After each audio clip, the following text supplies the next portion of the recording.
Hello everybody, welcome to G for G here on YouTube. I am your host, Captain Overhype, Apom Dawn, and today we're going to take a look at a few special control options for the heroes within Overwatch. So before I get into that, I want to discuss a couple of things real quick.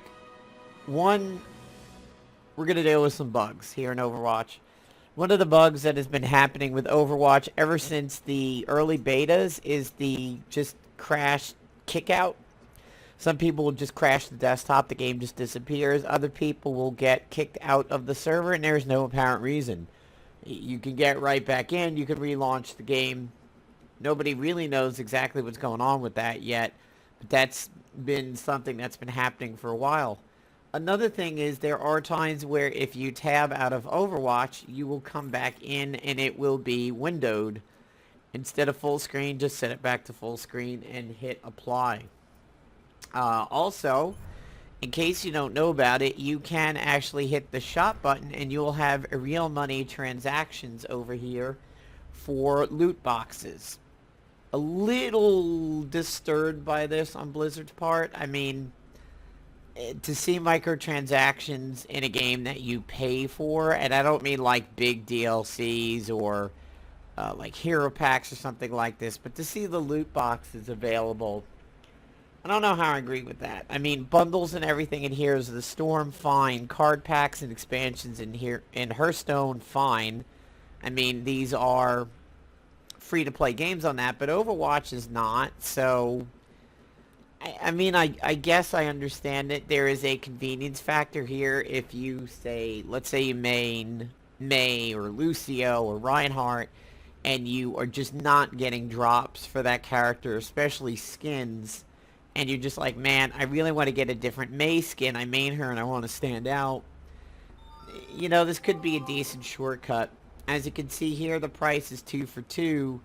But then 50 for 40 over there. So, I mean, it evens out. It's the 2 for 2 or the 1 to 1 basically begins to split right here at the 11 loot boxes. And then you start getting some extra higher that you go. But 2 and 5 are definitely a 1 to 1 ratio. $1 a loot box, basically. So, let's go ahead and get into these hidden options over here.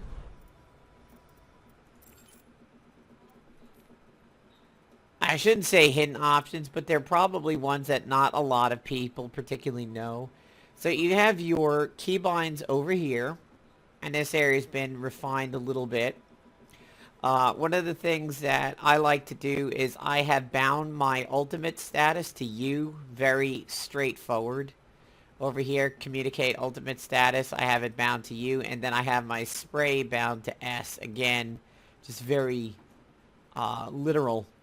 The quick version of a spray is something that, you know, I had missed from TF2. But if you go over here and you click all heroes, you will be able to see specific options for each of the heroes. Now, a bunch of these don't really have anything that interesting.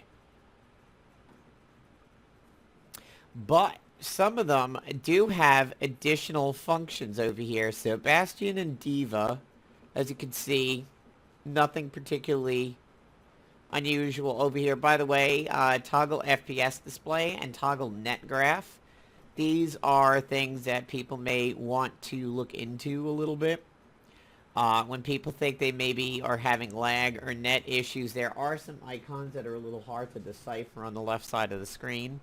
But hitting these keybinds over here, specifically Shift Control N, may certainly help. So Genji, he's got an option for automatically climbing walls.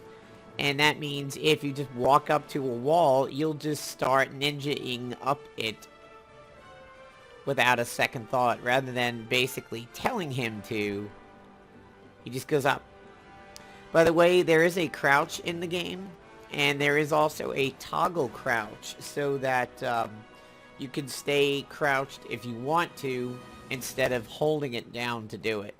So here we see Genji has a hero-specific one of automatically climbing walls. Hanzo, same thing. Junkrat, Riptire automatically climbs walls. Now, this one is probably going to be very, very good. I would think in the heat of the moment, being able to automatically get this up a wall is probably better than not. Lucio, this is one of the biggest key ones. Hold to crossfade. So what happens here with hold to crossfade is that you will always be in healing mode, and if you hit your crossfade bind, ability 1, you will switch over to speed mode, and then the moment you release it, you go back to heal mode. Probably a little annoying in the early part of a match when a lot of people will speed boost their team out of the spawn area as Lucio. But then after that, like in the thick of battle, or maybe after the first checkpoint, switching over to holding crossfade is probably a little bit better. So you're basically toggling your annoyance. Do you want to make a mistake in the heat of battle and have speed on, which probably happens to the best of us, or do you want to, on spawn, have to remember to boost yourself out of there?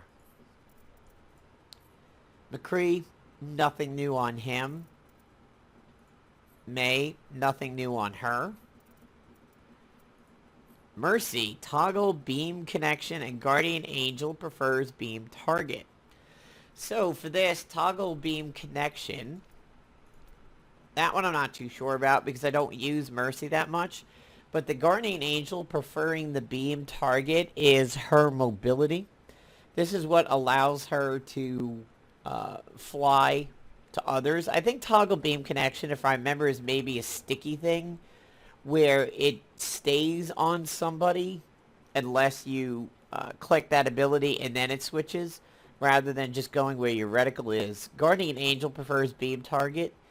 A more advanced Mercy player may probably want this off as the ability to juke somebody. They might think a Mercy will go to the beam target, but then if she just Guardian Angels somebody else out of trouble, or somebody who needs it, having this off might be a little bit higher level play. Pharah, nothing new for her. Reaper, nothing new. Reinhardt, toggle barrier. I do believe this is a case of having a binary setup where you hit the button and the barrier stays up until you hit it again instead of holding it.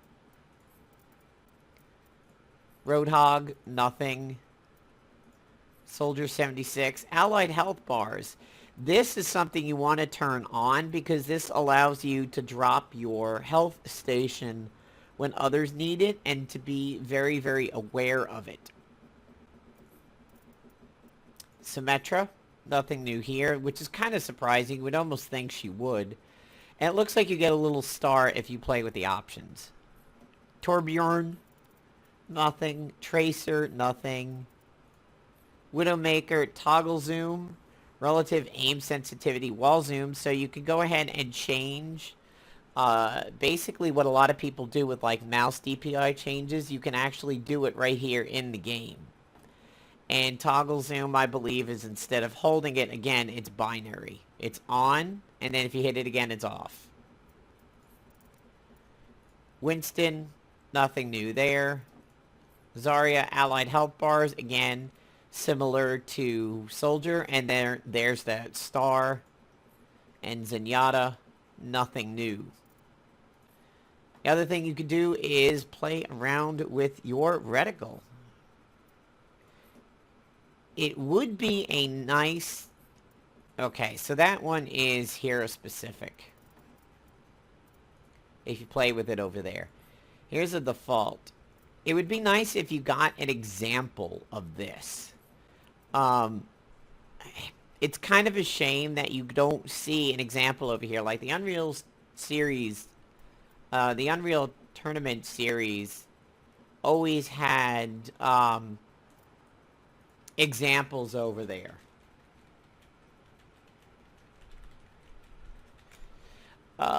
You always had examples of the reticles, like in Quake and Unreal Tournament and everything, where you could see your examples and play with it.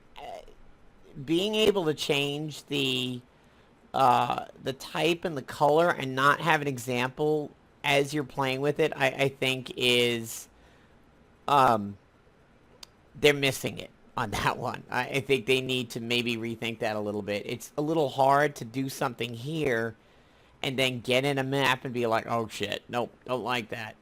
So I think they kind of missed the mark on that one, and that's just a classic FPS mechanic to be able to see the different reticle styles rather than adjust it. Take a look. I mean, this is like a dressing room at this point. You got to grab something off the rack, go in there, try and be like, nah, fat cow on this. Let me go. This one's better. So it'd be nice if maybe like they use this space over here to pop up the reticle like right in the center, and you can change the colors. The color is going to be hard to adjust because you never know where on a map like it may disappear. I would know like yellow would be really bad on the map where you are down the ramp and you're looking back up towards where the offense is coming in from, and you have that huge sun in your face. That would be something that would be pretty cool, is if you could turn down that sun a little bit, because that is so bright. It's so hard to look.